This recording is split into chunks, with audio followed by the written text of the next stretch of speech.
Here's the real reason why Gen Z doesn't want to work. That's true, they don't want to work.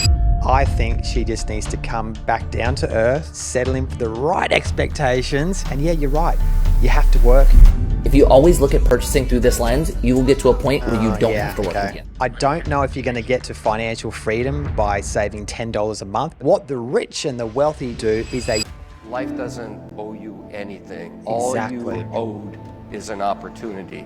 It's equal opportunity, not equal outcome. I'm Matthew Fraser, and this is Amazon Ecomm Secrets. I'll be sharing with you the secrets that helped me go from millions in debt to an 8-figure entrepreneur. If you're ready to escape the 9-to-5 and live life on your terms, let me show you the way. Hey guys, welcome to Amazon Ecomm Secrets. This is the reactions episode, and my team has sent me through some videos, and let's see what they've sent this time. Here's the real reason why Gen Z doesn't want to work.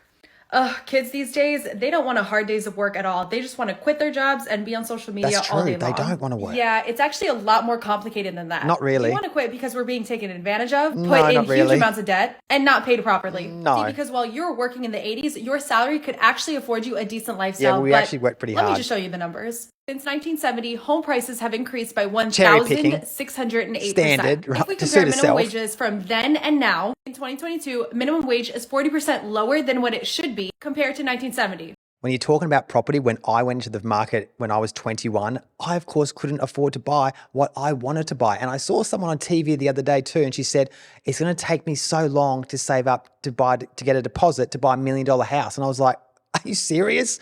How about you maybe lower your $1 million house expectations down a bit and you might be able to get into the market. And this is why I think she's suffering from. She's got the wrong expectations. The same home that cost you $100,000 in 1970 costs you $710,000 now. All the while, wages have remained stagnant. Okay, sure, but that's just the way things are now. We had struggles too. Live with it. Yeah, kind of hard to live with it when college has increased by 2,000%. Tuition used to be $1,700 in 1970. Just get on with it. And in 2020, it's about $38,000 a year. Follow for more. I think she just needs to come back down to earth, settle in for the right expectations, maybe not aim for the $1 million price tag and start with something a little bit more modest. And yeah, you're right. You have to work. That's what we all had to do. All right, let's check out the next video. Hopefully it's not like a whinging Gen Z person. One money hack that the rich do not want you to know about. Actually, most wealthy people are happy to tell you how they did it because they know most people won't do it. But for the few that are going to, here it is. When you want to buy something, don't buy it based on the cost and how many dollars you have to pay for it. Buy it based on the interest you need to make off your investments to afford it. For example, something like Netflix is $10 a month. Most people look at that and go, I can afford $10 a month. The few will invest $2,500, paying them $10 a month in interest. If you always look at purchasing through this lens, you will get to a point where you don't have to work again. Follow to get to financial freedom. I don't know if you're going to get to financial freedom by saving $10 a month, but I guess the principle is right. What the rich and the wealthy do is they use investment money or investment income to pay for lavish things like cars. They don't use their PAYG and salary job income to pay for cars. There's the difference. All right, let's check out the next video.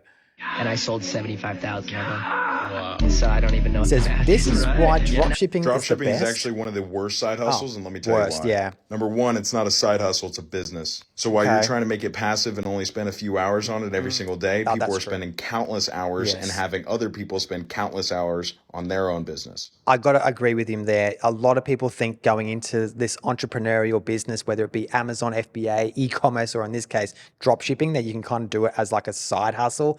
You could potentially start on the side of your day job, but you really want to put in a lot of hours and work into it. Why would you not? If it's going to make you millions of dollars, why wouldn't you give it the time and dedication that is required? Number two, most people don't talk about this, but the shipping times are horrendous. And what I mean horrendous, they could be anywhere between 4 to 10 weeks. Yeah, so what he's talking about there is the shipping times when you're using drop shipping can take a long time, and that's because mostly the products are coming from China, a Chinese factory, and they just take forever. So your customer service is going to be down the toilet. You ain't going to get many good reviews or recurring customers because of that. Number 3, the margins, again, are horrendous. Well, the margins are pretty horrendous because you're not actually putting up any money up front. That's the whole point of it. That's the whole point of drop shipping. You get paid first before you actually have to go and get the goods. Well, don't talk about how much money you have to pour into ads, product development, fulfillment, and so many other things that pour into your margins. And number 4, you need so much money and you need to be in the game for so long for it to be actual profitable and actually putting money into your pocket. Yeah, that might be the case. You might actually have to be in this game for a long time in order to learn the skills necessary to become profitable. When I started an Amazon FBA, I was not profitable, but after I learned some skills and I got the right product, it then led to multi-millions of dollars. But don't get me wrong, it's a great business model to get your foot in the door of business, but it's not a very good sustainable one. It's not something that I do. I've never done drop shipping, but I can see the allure to it because you don't have to come up with any capital up front. But just keep in mind, it could be a good entry point, but probably what he's saying, not sustainable. All right, let's check out the next video. I am a nice guy until somebody starts complaining to me about how hard they have it. And I have to tell you, nothing pisses me off more than people that complain. Totally. You've got to take responsibility for your own actions. This feeling that life owes them something. You know, is this a Gen Z thing or is? Owe you anything. Tell me. Never complain. All you owed is an opportunity. Exactly. And in this country, you have an opportunity. It's equal opportunity, not equal outcome.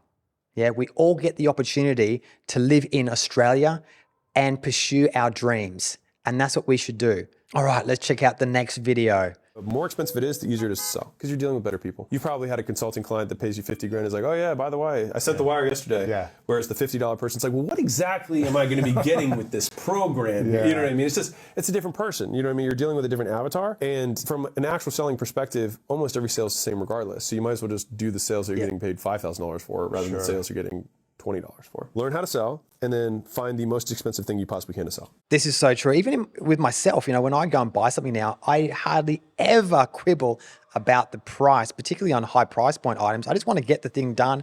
I don't want to waste time. I just want to get it sorted right then and there. Okay, guys, thanks for joining me on that reactions episode. Hope you enjoyed it. And let me know if you want me to react to any of your own videos that you love. Send them through to me through DM or any other channel. Thanks so much. Take care. Thanks for tuning into Amazon Ecom Secrets. If you enjoyed this episode, the best way to show your support is to give a 5-star review on Apple Podcast and Spotify, and make sure to subscribe on YouTube so you don't miss an episode. You can also find more at I'm Matthew Fraser on all social media platforms. Thanks so much.